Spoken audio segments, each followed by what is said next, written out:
In our final examinations, here is the review. Okay, I will let you know about the important topics that we are going to make together in the final examinations. So in the final examination, it will be only 3 items. It will be only 3 items. Okay. And then the first topic is about the investment criteria, making capital investment decisions. Like you did in the term projects, we have NPV, IRR, profitability index, and payback period. What is the most difficult one among these 4? What is the most difficult one? IRR, I guess. Wonderful. IRR. Okay. So this is the most difficult one.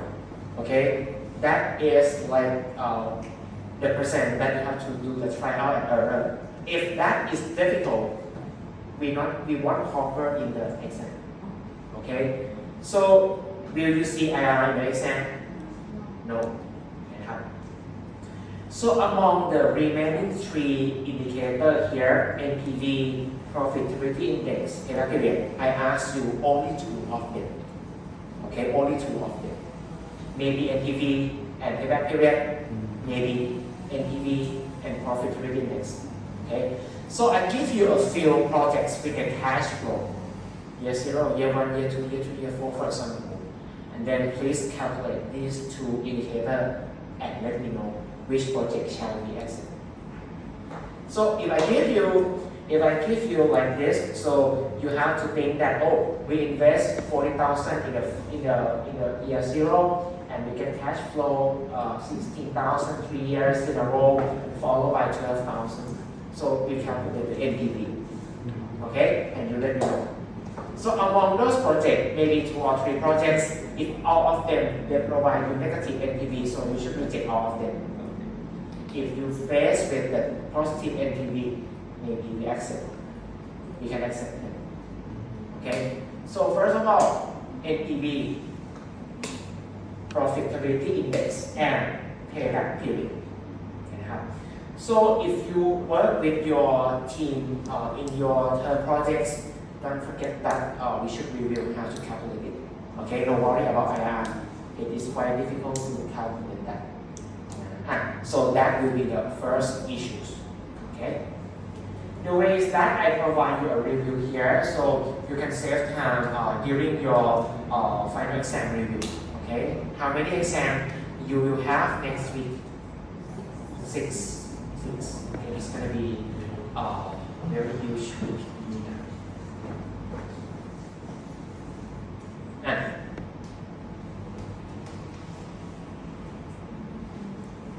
When I study my bachelor, I think about the final exam week.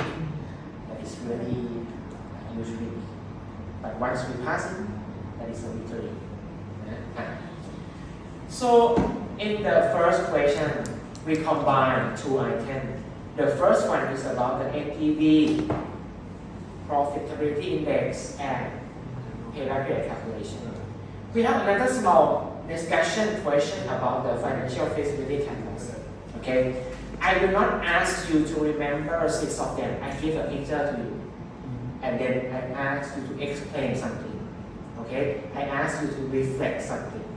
So no need to remember about those 6 steps. I give it to you. But you may need to discuss it.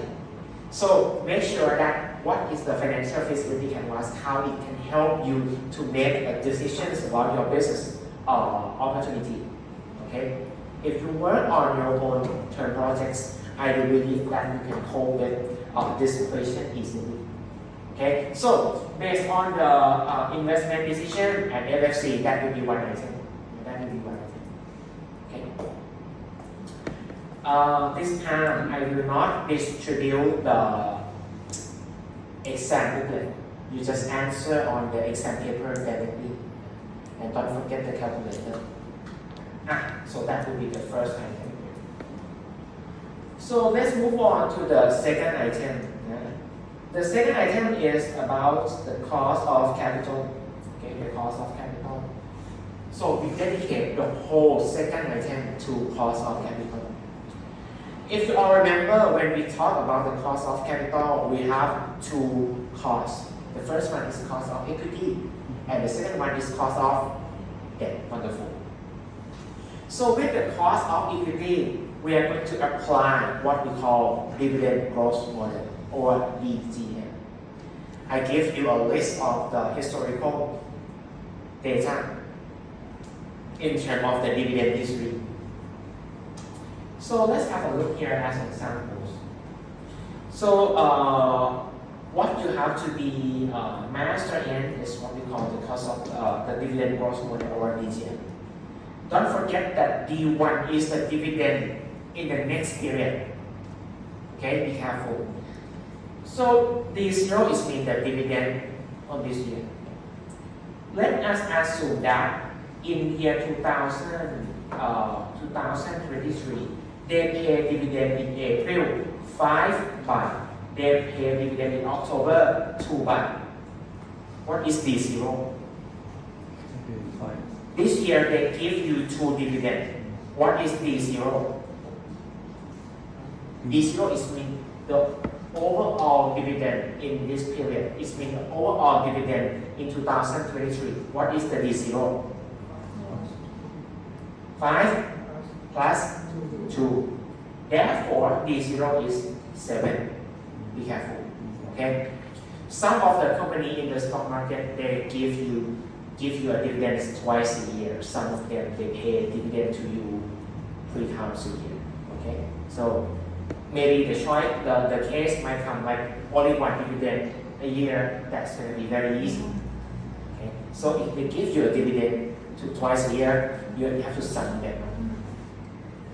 Be careful about this. So you have to work on with the dividend growth model. And after that, what is the second one? SML, no need to worry. Okay. So we move on to cost of debt. Okay.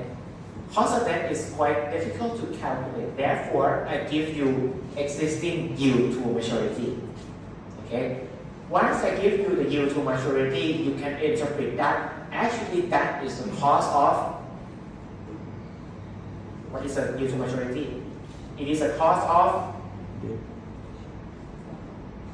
what? Cost of equity ว่าไปแล้วหรือ cost of debt เห็นไหม so I give you a yield to maturity, okay, and after that you have to calculate the weight. For me, finally you calculate weighted average cost of capital.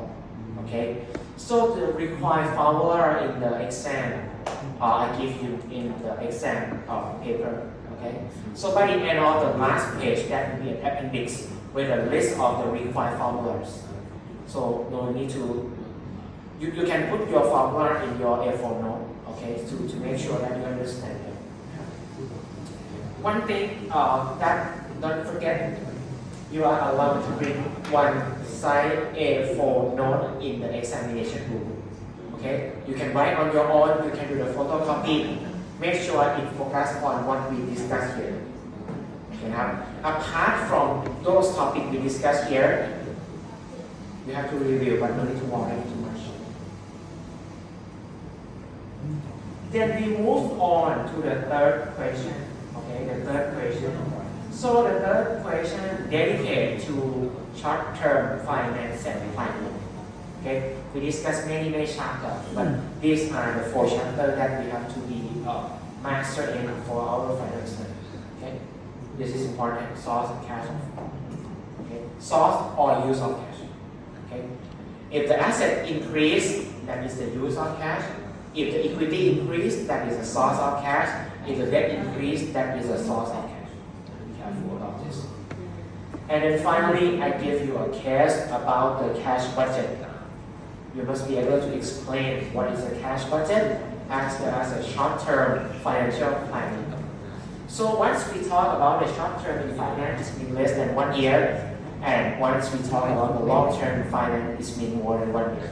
So I give you a case here. I give you a number in this box. You need to fill the remaining one. Okay. I give you this, I give you this, I give you this. So you work on the remaining cells, trying to find out where is the deficit cash. Let me know about your recommendation. Okay? So Ajahn, in the same quarter, that is like 38 million baht deficit. Therefore, I should borrow this amount to fill this deficit, and then we can repay in the fourth quarter. So 3.1 will be here. And 3.2, that will be an open-end question. If you remember what we did in the fourth question in the midterm, you remember that? What is the fourth question in the midterm? An open-end question. You can reflect anything. Okay? So, let's have a look in the exam. So, the last question will be reflection. You can talk about anything. Okay? Let's have a look. What is my question there? But that question, I help you. You can write anything. I might discuss about what is the benefit of the short-term finance, what is the benefit that you learn from long-term finance, something like this. Okay?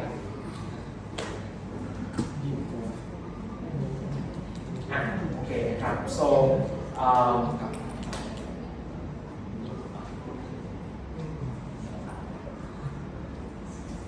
that will be the whole story I would like to share with you.